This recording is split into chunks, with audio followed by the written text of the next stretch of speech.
Hello guys, magtanim tayo ng gulay para pag may ma-harvest. Nagulan na.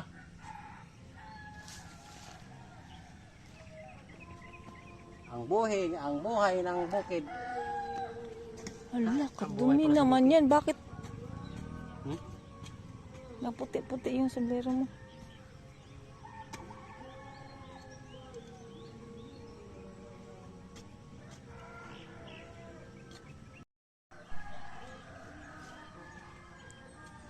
Hello guys, magtanim tayo ng gulay para pag may ma-harvest. Nagulan na.